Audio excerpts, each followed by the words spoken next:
Hello and welcome back to the Grounded in Simplicity podcast. This is Bonnie and I'm joined by my good friend Danielle. And we are here to help moms find joy in being less busy. And we are not in separate rooms. For the first time ever. For the first time ever. All 6 children are in the same house and the house is not burned down yet. So we're making progress. Without the dogs. The dogs are a different story. The dog. Well, okay, yes. One dog is being super sweet. The other dog is an Australian Shepherd, and they're just naturally neurotic. And I was worried about the other one because he's usually the neurotic one. He's shy and timid. I don't know. Anyway, he's not reactive like the Aussie. No. But anyway, that's not what we're here to talk about today. Today we're going to talk about productivity and planning your week and just kind of being more intentional with our time. I think that's a big struggle for all of us, and certainly something that I hear from a lot of other moms talking about not being able to figure out how to have time for it all. Because you can't. Because you can't. So yeah, I think that's probably going to be a big part of what we talk about really is just kind of figuring out what are your priorities, not what everyone else tells you need to be doing. And then, how to get those things done, how to plan for them and, still feed your children and make it to doctor's appointments. Most of the time. Most of the time.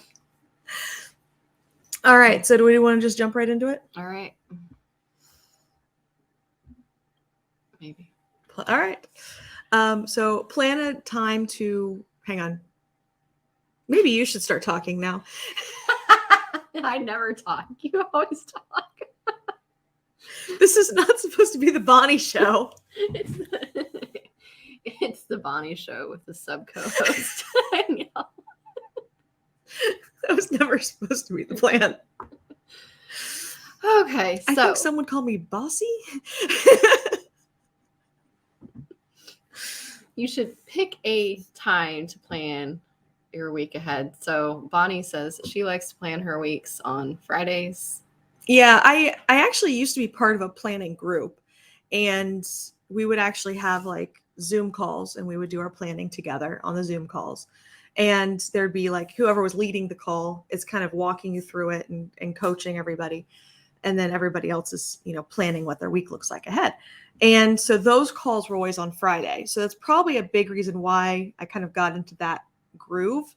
But, kind of the reason that they said it that way, and I really liked the way they set it up, was the idea was if you planned on Friday, then you had the weekend to not have to worry about what was coming up the next week. You already had it all planned out. And plus, you're not having to worry about taking time out of your weekend and remembering to sit down and do your planning. So did you plan like your Saturday through?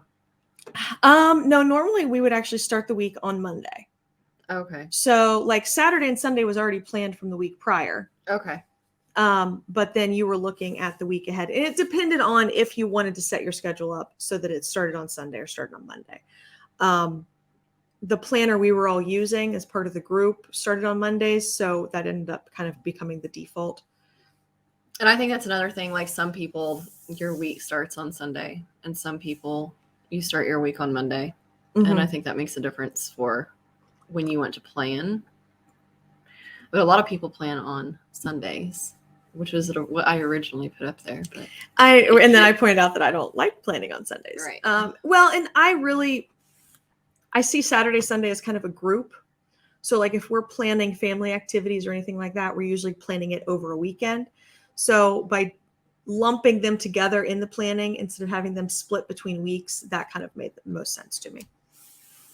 So whatever day you want to plan, you can plan your day or your week on Wednesday if you want to. But yeah.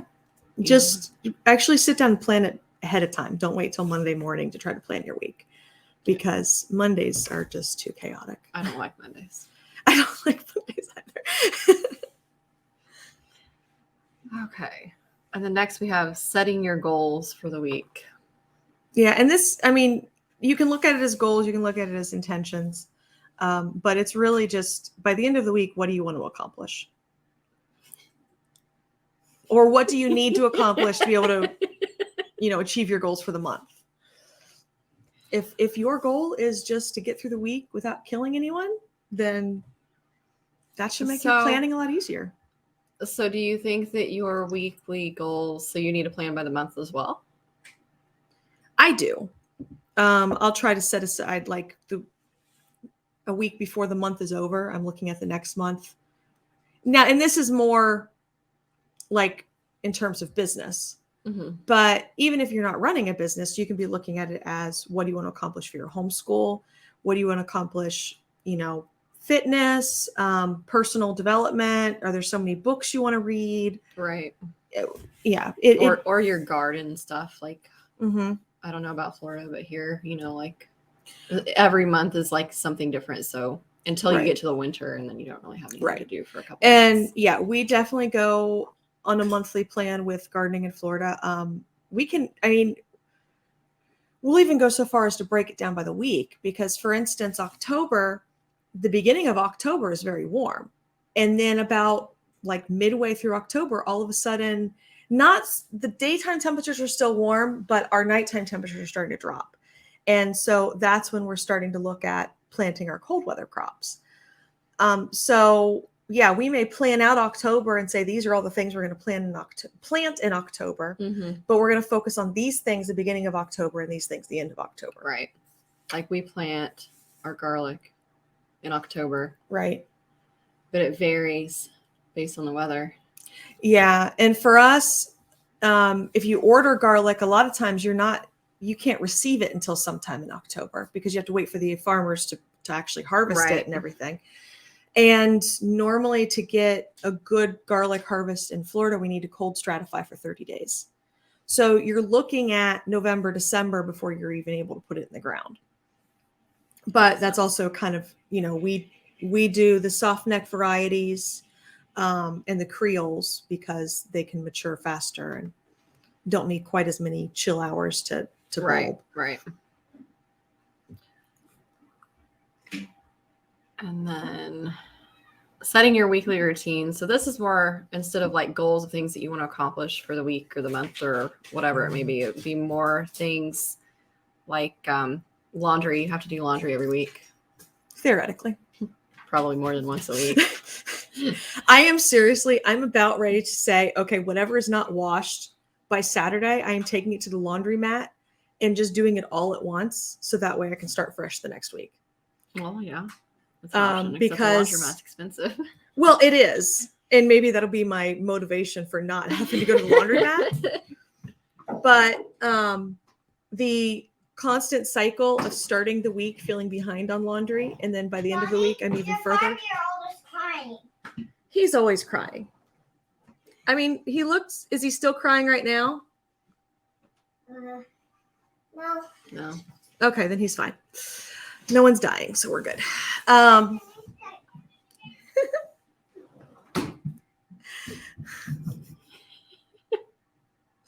But, and for us too, like, we've got our homeschool co-op on Thursday, so we have to plan for. Right. Now soccer season has started, so we have our practices and our games on Saturdays.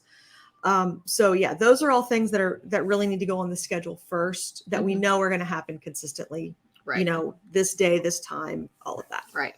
So like laundry, things like Bonnie mentioned, like if you have co-ops or, some kind of extracurricular activities that you or your kids are doing, book clubs or whatever, Bible studies, things like that. And then meal planning and prepping and all of those things, include them into your weekly routine. And so you could pick like a day that you always do laundry, or you could just, like a lot of people I know, start like a load every morning. Yeah. And they might finish it next weekend. I try not to be that bad. I mean, it amazes me the number of clothes my children can go through. Oh, yeah. And so, yeah, I have to do at least a load a day, and a lot of times 2 loads a day, just to try to stay on top of it. Yeah. And if that doesn't happen, then that's when things spiral and I get behind. I did 4 loads yesterday before you got here. Yeah. And I still have laundry in the basket. I'm like, yeah. Whatever. I know. I'm a little bit jealous that my mom actually has 2 washers and 2 dryers. I'm like, you know how much I could get done. Wow. That's why I want to go to the laundromat, is because I can just throw everything in all the washing machines at one time. This is true. I don't know. That might be beneficial. Yeah, but then you have to go to town and. Well, I don't know. Town's not that far. It's more the lugging the laundry baskets. The closest laundromat from here is far. What do you consider far? Because Florida far and Indiana far, I'm finding, are 2 very different things. I think it's like 20-ish miles. Yeah. Okay. So I'm probably like 15 miles from town, but it takes me 20 minutes to get there. So it's kind of the same thing. But that's literally like, that's where our grocery store is. That's where the closest that's where anything our grocery is. store and all that stuff is. We have a Dollar General over there. Yeah. That doesn't feel far to me. Should we tell everybody you got lost? I did not get lost. I put your address in Google, and Google took me to the middle of a cornfield. I really did think that maybe you were just down there and it had just, like thought that you were. No, because then it even said I needed to like go off the road into the middle of the cornfield. I wasn't even on the right road. So I drive down, I turn into another road, I put the directions back, or put the address back in, thinking, okay, now that we're closer, maybe it'll be better at finding the address. It took me back to the same cornfield. So this is the one time that Apple actually got it right. But no, I did not get lost. Okay. Well, I was exactly where Google told me to be. Well, Google didn't know what it was talking about. So. No, obviously. Okay. So this one is all you, because I hate this analogy. So why do you hate this analogy? Just because you feel like it's cliche or something? Everybody uses this analogy. So if you haven't heard, or I guess, most people are probably listening to this and not seeing the banners, but one thing that I do with my planning is planning for the big rocks. And the analogy is that if you have a container and you try to fill it with the sand first and then the medium rocks, by the time you get to the big rocks, there's no more room for the big rocks. But if you put the big rocks into the container first and then the medium rocks, and then you fill the sand over top, everything gets done. So it's kind of the same thing with your planning, is if you're really like, we have the weekly routine stuff. And, if it's just like unloading and reloading the dishwasher and doing the laundry and those little things, you don't necessarily need to write those all down in your planner, because you can do those between tasks. But if you just now, obviously, if you have to like leave to go to soccer practice, leave to go to a doctor's appointment, something that's going to take a larger chunk of time, yes, write that down. So anyway, so we plan for the big rocks, then everything else just kind of falls into place in between. And that way we're still, and in this case, the big rock is our priorities. So those things that we've set the intention for, that we've said we want to accomplish this week. And maybe it's not like the whole big project, but we've broken the project down into pieces and we've said, this is how much I want to get done today. And so we plan for those things. And then we're still reaching our goals, meeting our priorities. And we're not so worried about menial tasks like unloading the dishwasher. And right. Because if you do all those menial tasks and put a focus on all those little itty bitty things, then you don't have time for the big things that really make a difference in the day. Well, and the thing too is like we find ourselves, we end up spending all of this time on these little things that really aren't our priorities. And some of this stuff, like doing the dishes, sweeping the floor, even doing the laundry, we can delegate that to our kids or our spouses. Heck, you can, if you have the means, hire somebody, delegate it to someone from outside of the home. But Coda. when we focus on those little things that aren't priorities, then that ends up eating up all of our time. Right. And then we don't accomplish our goals because all of a sudden we don't have time for any of it. All right. Are we ready for the next one? I think so. Okay. So the next one is don't overcommit. So it kind of goes along the same lines of not focusing on the wrong things, but like there is such thing as saying no. So if you don't have time or Right. And, and we'll have a tendency to, like, I know I really enjoy volunteering for things. I like feeling useful. I like helping people, but I will end up volunteering for so many things that I no longer have time for the stuff that I need to get done. right. But I mean, and even if you're just talking about not even just volunteer things, but the things that you're trying to do in a day, like planning for the big rocks. Planning for the big rocks is great, but if you're trying to plan 6 big rocks a day, you're not going to get it all done. Right. I mean, really, like, you think about it, especially if you are feeling overwhelmed, only plan one big thing a day. I mean, a lot of people will say 3, but sometimes 3 is just not realistic for most people. We had a podcast about that. We may have. We probably did. Yeah, we were talking about, I don't remember exactly what, but I know we talked about having no more than 3 goals. Right. Yeah. And yeah. Because maybe we were just talking about goal setting. I think we were. Yeah. But the same premise. Yeah. Same premise.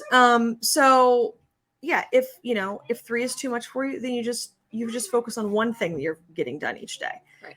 And then, you do enough to where, you feel comfortable and you feel accomplished with what you got done. And like, everything else will take care of itself. You either delegate the rest, or it really wasn't that important and didn't need to be done in the first place. Right. Which comes back to, like knowing what your priorities are and making sure that you're setting the right priorities and that those priorities are your big rocks and not, the sand. Exactly. Okay. I don't know that we talked about using time blocking before. I'm not sure, or not very in depth, I don't think. We could probably do a whole episode on time blocking. I'm sure we could. But like I do use a paper planner. Paper planning's not for everybody. But I know some people, even if they have like hourly marks in their planner, they'll just kind of write like sideways across multiple and they'll just say, this is like vaguely where I plan on getting this done. Right. And I will not say that I am great about sticking to my schedule, but I will kind of like, I'll use my pens and I'll block out a set amount of time that I'm planning on just focusing on this thing. Do you use the, what is it? Why can't I think? The timer thing. Oh, Pomodoro Thank type. you. Yeah. I have the app on my phone. I haven't really been using it. We got these cubes, mm-hmm. and they look like dice, and they have different numbers on each side, and the number is a timer.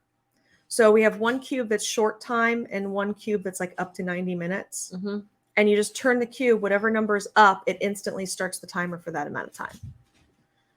So we'll use those, like, especially if the kids are working on like cleaning up toys or something like that. And I'll tell them, clean up all of your toys. Well, that feels too big. Right. So I'm like, all right, clean up toys for 15 minutes. And I just turn the timer to 15 and it goes off after 15 minutes. And that feels much more doable to them. Even if we end up like, we do 15, I'm like, hey, do you guys feel like you can keep going? We set it for another 15. Right. And then that way it feels much less overwhelming for them. Right. I find that if I get on my phone to use my Pomodoro timer, I end up getting distracted before I actually get to the Pomodoro timer. So the less I pick up my phone, the more likely I am to get the things done. Now, I know someone else was talking about a timer. It may have been Ali Casaza, that it you have to leave the app open and it grows a tree while you're leaving the app open. Oh. And it's a Pomodoro timer. But if you close the app to go do something else on your phone, the tree stops growing. Mommy. Oh. Mommy. And hey, can you give me a second? And I think that they will actually like plant a tree for you if like from using the app. Oh. So well, the trees cool. The trees that you grow in the app turn into real trees in real life. Well, but if you use Pomodoro timers all day, then that'd be a lot of trees. And I don't even know. It may be a paid app. I'm not sure. I have to look it up. Hang on. You keep talking. Well, Well, we're talking about time blocking, and then we started talking about timers, Oh, yeah. So, well, you're the one who originally got me the Pomodoro the Pomodoro timers, but also on time blocking. Yeah. So you can talk about it for a bit. Do you actually use the time blocking? I used to. Or you just told me I should use time blocking? No. I used to, but it seems like every time we try to I don't know. I guess because some people think that time blocking should be like certain set hours, but it really doesn't have to be. It's just like allowing enough time in a block of time in order to get whatever the task is done. So like Flora Green Focus, to-do list, habit tracker. Flora Green Focus. Yep. Okay. Grow a tree. All right. Easily stay off your phone, theoretically. And yeah, see, look, 50,000 plus real trees planted by 2+ million proud users. So they plant real trees if you use the app and actually grow focus. Your tree. There you go. Yeah. So, and this is one of my pitfalls with time blocking too, is you set the time and then kids walk in the room and dogs start barking and the stove catches fire and the goats get out and which I guess we kind of can go into that with the next one, but I guess with that, I would say give yourself flexibility, give yourself grace, understand that some days are going to be more productive than others. Really? And you can even you can say there's only really one big thing you want to accomplish today, and it's going to take you 90 minutes to get it done. But you could set a 45-minute time block, take a 15-minute break, and then set another 45-minute time block. Right. And if it's just the kids want something, you can say, hey, wait until I get to my break time. And I think that goes into then training your kids that, you have to kind of set expectations. Right. With them. When you have a time block of, say, work time, if you're a work at home mom, then, they can't distract you during that time frame unless, the stove is on fire. And it gets easier as they get older. I mean, we get to 12 and they don't even want to talk to us anymore. So it's true. She's just they just want to stand by the kitchen table and stare at us. The older two are the only ones outside. You can go play with the older two. Okay. Henry's still out there. He's creepy. Is that what it is? Henry's creepy. Oh. I don't think you're going to offend Bonnie if you call him creepy. He drives me nuts on a daily basis. But I think that we need to stress the fact that time blocking doesn't mean that it has to be from 9 a.m. to 12 p.m. you're doing X, Y, or Z. It could be this is the block of time. We need a 3-hour block of time, and we're doing Pomodoro timers for that entire block of time. So we're taking breaks, and we're getting up and moving around. And all I cannot set a time block for myself for more than 90 minutes to 2 hours. Right. That's kind of the extent that I can stand sitting in a chair. But also, it's for me, that's kind of pushing my attention span, that 2-hour mark. Right. Well, I think that's the nice thing about Pomodoro timers and things like that is because, you're working for this short span of time in the grand scheme of things. And then you're getting up and you're taking a break and walking around and getting a drink. And right. But some people have trouble with them because they have trouble sitting back down and refocusing. True.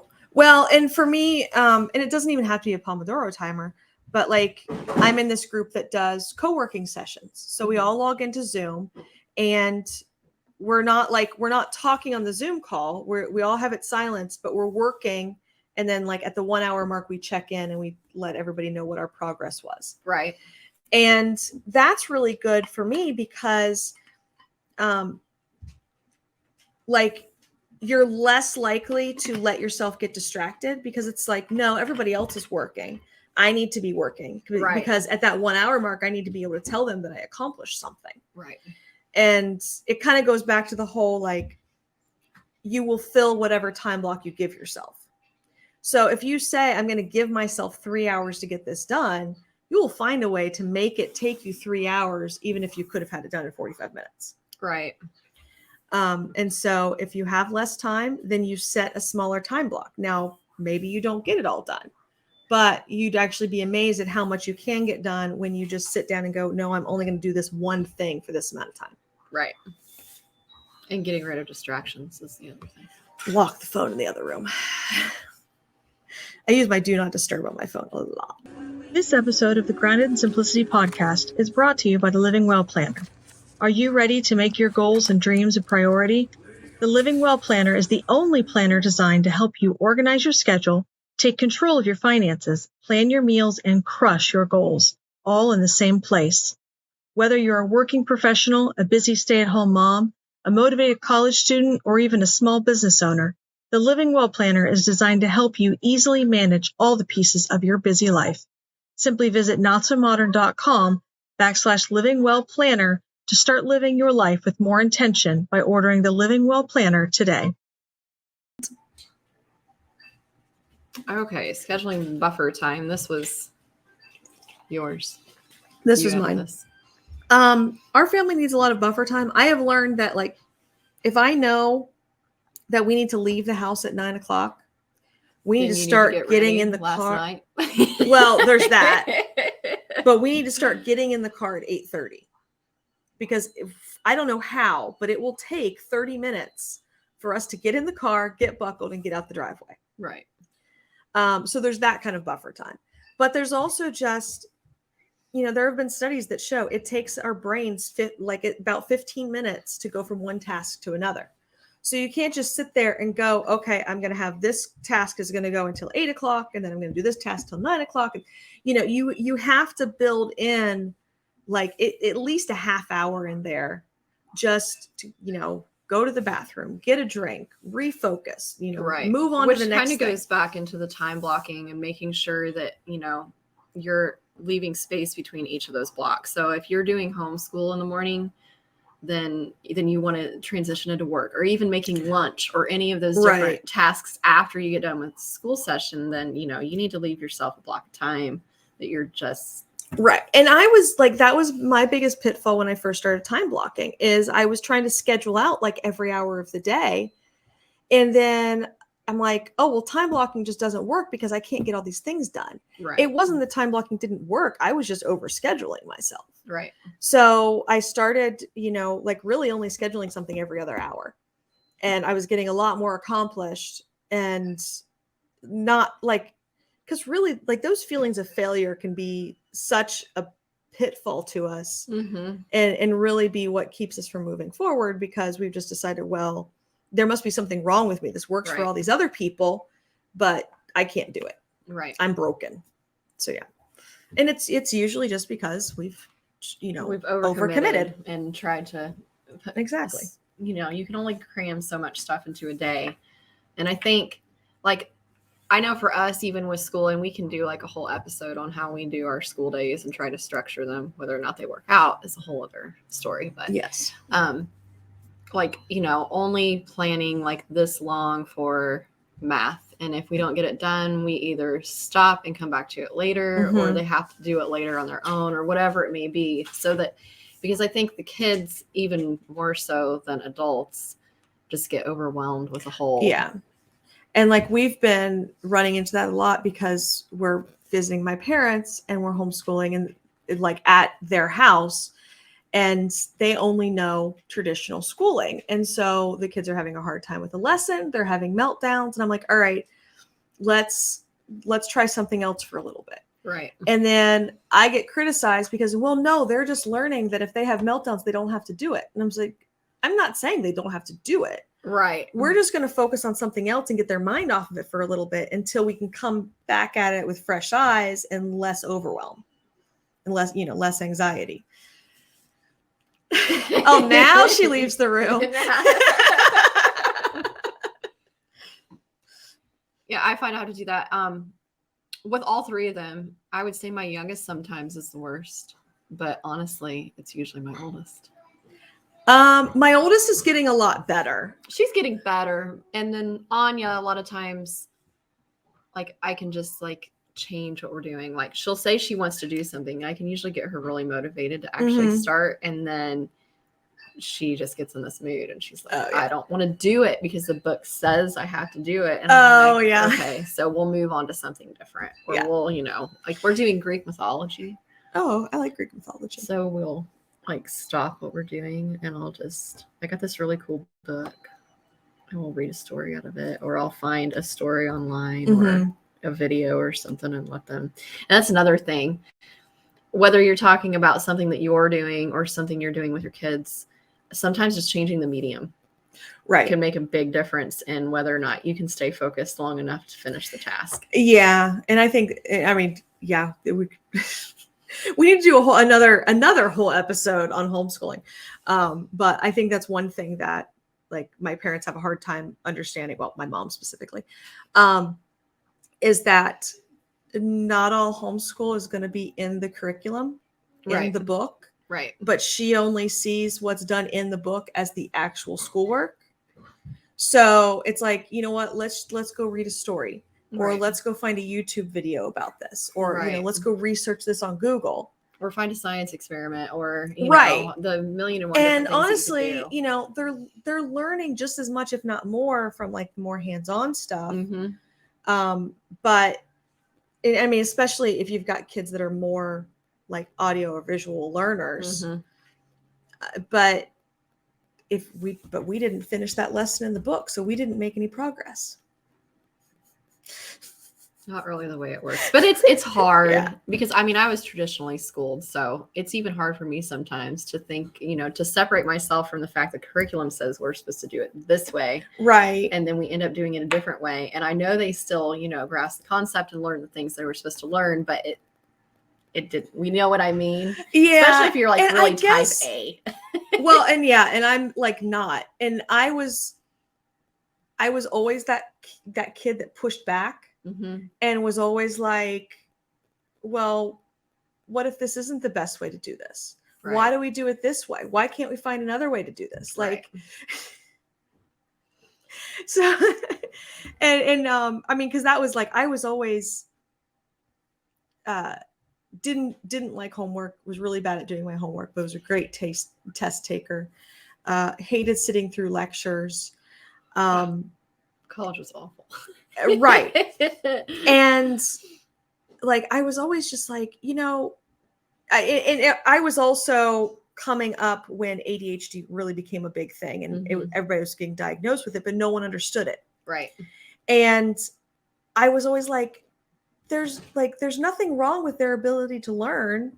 Right. Like, we're just more hands-on. Well, and we just don't fit in that box because we can't sit in the chair and just listen to the teacher all day long. And it became this big thing because we went from a school was completely different dynamic than like it is when we were kids. I was just like, I was just like, I don't see, like, there's nothing wrong with the student. Something's wrong with the box. Right. And we need to change the box. But no, we can't change the box because the box is we understand the box, and the box we can control the box. Yes. And since you can't control the child and put the child in the box, there is a problem. It's not the box though. It's not the box. The child. But I think that we can apply that even to, like gardening tasks, for instance, or even like laundry. Like, we all hate to fold laundry, but you can always, like start folding laundry and then go to something else, right? And then come back to finishing folding it or putting it away or whatever it may be. Well, and then like gardening, like if you're planting something, like I can't like be down on my knees all that time, you know what I mean? And so you get up and you go pull weeds, or you do something else where you're up moving and doing a different task so it's not so monotonous. Right. Well, and too, like I actually enjoy weeding because I'm weird. But you should have came up here earlier. I'm just going to plan a whole vacation just to come to Danielle's house. She'll feed me and I'll pull her weeds. There you go. And my children will do whatever the heck my children are doing. But so for me, and I guess this is kind of more like just one of the benefits of scheduling things out in general, is I want to go out to my garden, but I feel guilty about going out to my garden because I have all these things inside the house that need to be done. But if I have it on my schedule that I'm going to do those things at this time, like maybe, hey, because this would be, logical. If I go out early when it's cooler out, and then when it's the heat of the day, I come back inside in the air conditioning and I do these things, because that would be logical. Right. Instead, I get anxious about these things being done in the morning when it's cool out, and I find myself in the garden at 2:00 in the afternoon. What did she do? Kind of having that scheduled out kind of takes some of that stress off, because it's like I can sit down, and especially in this one thing with planning this stuff out ahead of time is you can look at it with a more logical brain. Right. And you're not just kind of like reacting to the anxiety. So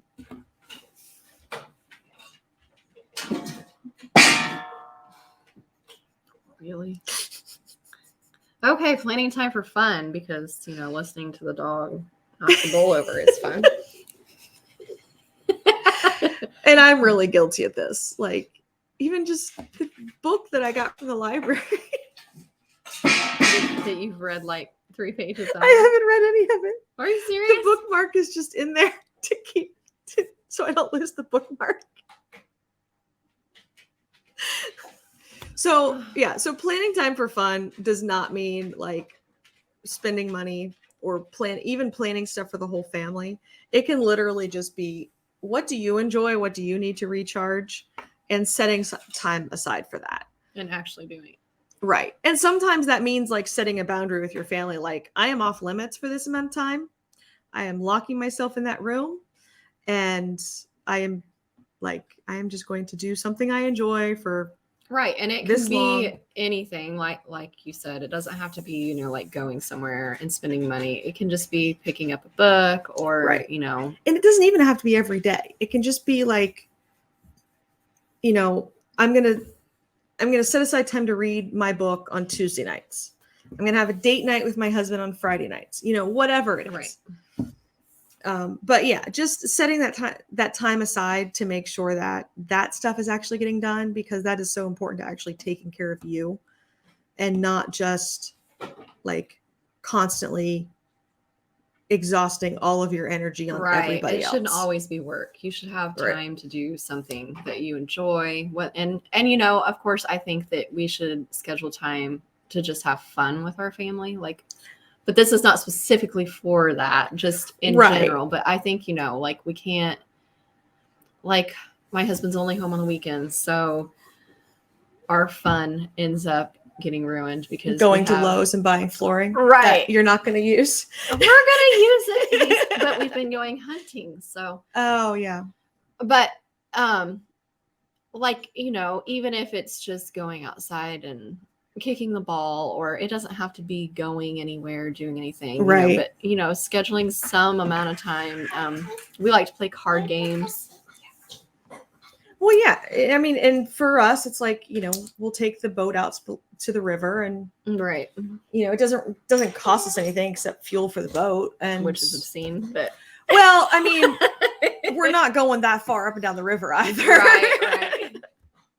So, but it's a fun thing, and we'll go out there and just float for a while, and throw the fishing line out. And we didn't do, sometimes when we go camping, we'll schedule hiking and all that stuff, but we just kind of went and we played cards and just sat around. And I can't remember who it was I saw on Facebook that was, the leaves were changing, and so they're like, I just want to spend this weekend and just jump in the camper and go somewhere up in the mountains where the leaves are changing and I can see the leaves. Right. And you just relax for the weekend and you go back home. Right. And then you don't have to worry about, you kind of just let all that schedule and priority stuff just go for a few days. And so you can recharge, and then you can start fresh next week. It doesn't have to be every weekend or every day or anything like that. But it's something you have to make time for yourself and for fun. And your schedule shouldn't just be about work and accomplishing tasks. Right. And because I totally understand. It's hard to get away, especially when you have livestock, and if you're working a job during the week, your whole weekend is doing all of the things around the house or around yard, whatever, Right. that you couldn't get to during the week. But yeah, like if you spend every weekend just cutting up branches or, burning branches, cutting up trees, fixing the chicken Chopping coop, firewood. right? Like, yeah, if you spend every weekend doing that, like you get burnt out really fast. Right. And you feel like, you don't have a weekend because you worked all week and now here you are working all weekend. I think that's like the catch with, weekend homesteaders, like people that consider themselves just weekend homesteaders because they work all week. And a lot of times they even have like a separate property where they homestead on the weekends.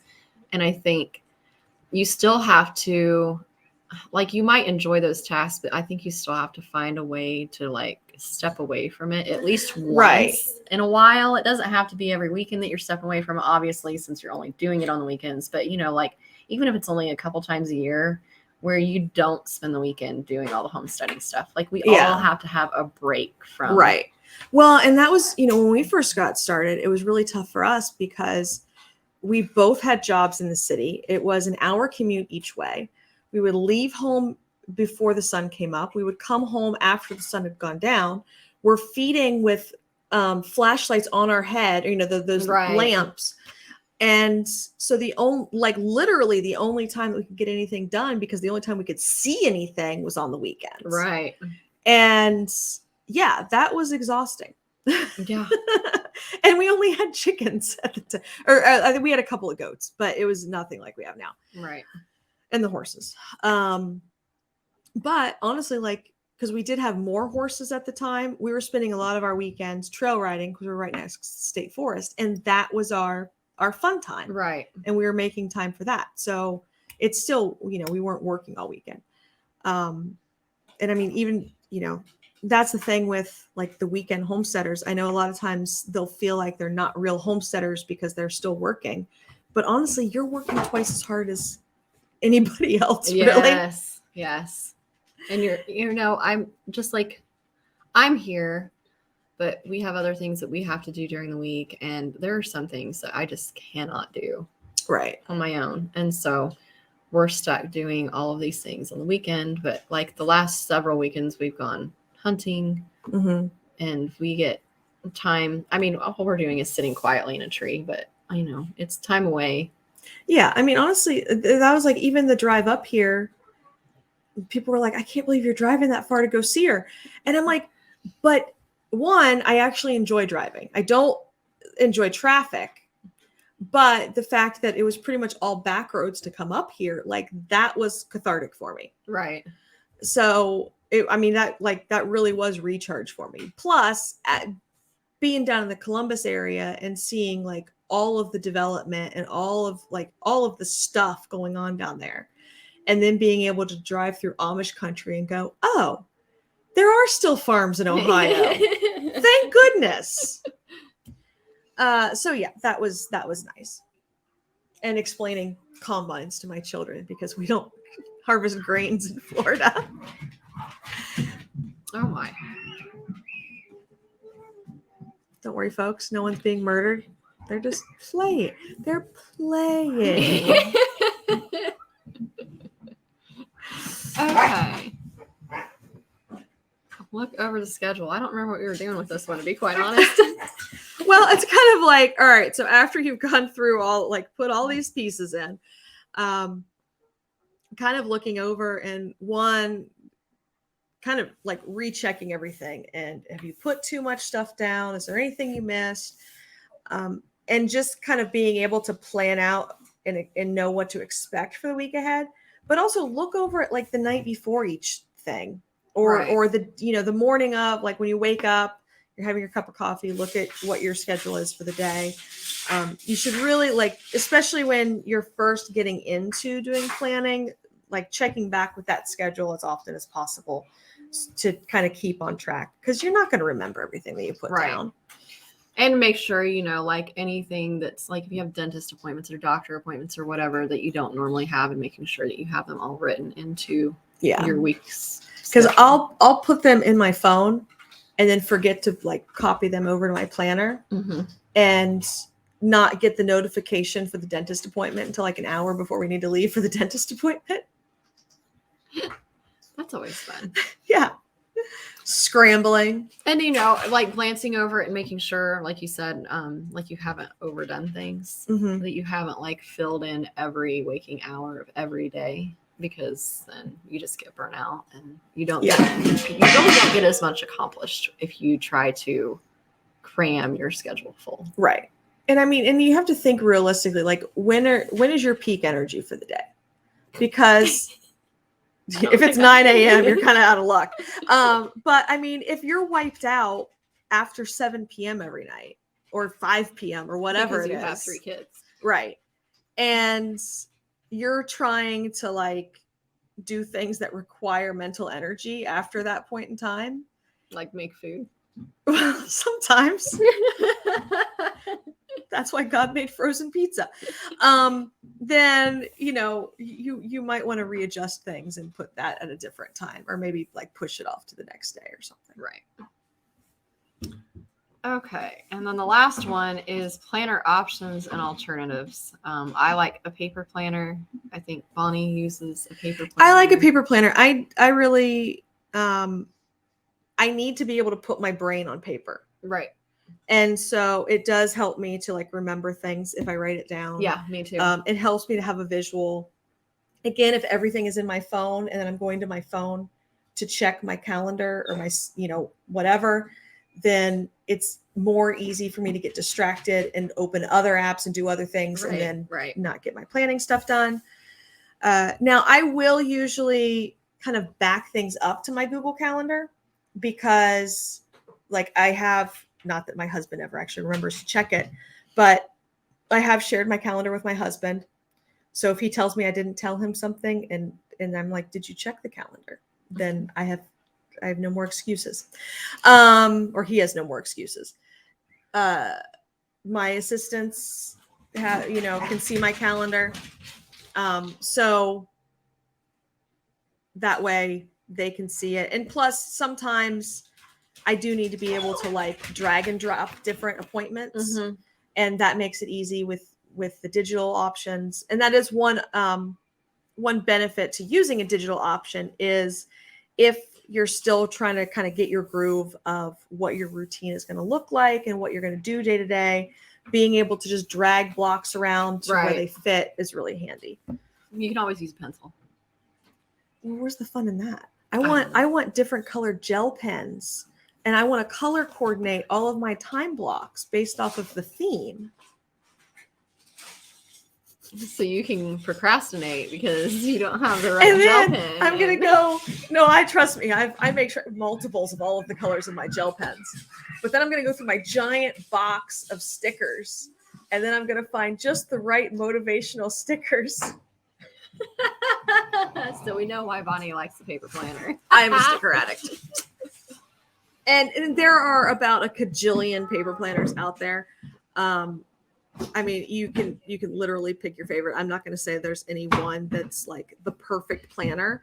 It really depends on what you need out of the planner, and making sure that it like contains the things that you need. I kind of like plum paper because you can add different things to it. So like they have a homeschool section that you can add to your planner. Mm-hmm. And they have a blogging thing that you can add to your planner and a different type of business. Well, thing. I know. Yeah. A lot of people will use the Erin Condrens because you can like order the specific pages that you want in your planner and customize it to you, but they're a little pricey. Yeah. Plum is kind of pricey. Yeah.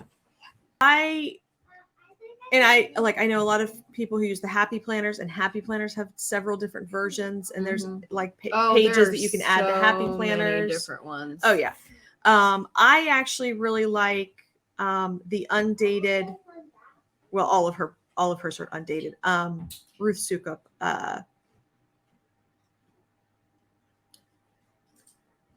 Oh my goodness! Why did I just forget the name of the planner? I don't know. I know who you're talking about, but I don't know the name of her planner. Of course, I left it at my parents' house because that's that's a good place for. That's a good place for it. I haven't used it all this week. And there's all kinds of different digital things you can use. Some people just use like a Google Calendar or, I think it's the Living Well planner. That sounds right. Yeah, it is. Living Well planner. But yeah, I've used that one for a few years now. I like that it's undated. Yeah. Because I really like, especially with the homeschooling and everything, but I like planning my year from July to June. Mm-hmm. And so that way I can just date it the way I want. I know the plum planner, you can get undated, but you can also like pick what month you want it to start in. Oh, yeah. So you can order one any time of year and you can tell them you want it to start at this month. And you can, do 12 months or 18 months or 24 months. And you can add all those different things in there. I kind of like it, but yeah, I need to order a new one because I ran out of paper. That'll do it too. Mm-hmm. All right. And then also there are the ones that they look like a paper planner, but they're on your tablet.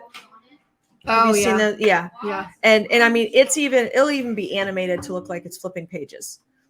And you can just do everything like on your tablet, and it saves it as a planner. It doesn't save it as and you can calendar. like make the motions to like highlight things or check things off. Yeah. Because I know a lot of people that like they like the satisfaction of being able to check off boxes, like physically check off boxes. I like checking things or scratching across. That's why a lot of people like paper planners, but we've gotten to the point where we can do that digitally and still have that same.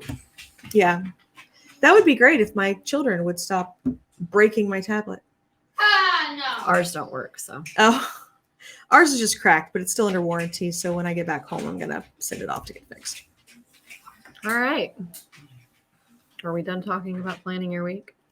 I think we are. Okay. Our children, is everyone done interrupting us? Does anyone else want to interrupt us really quick before we're done?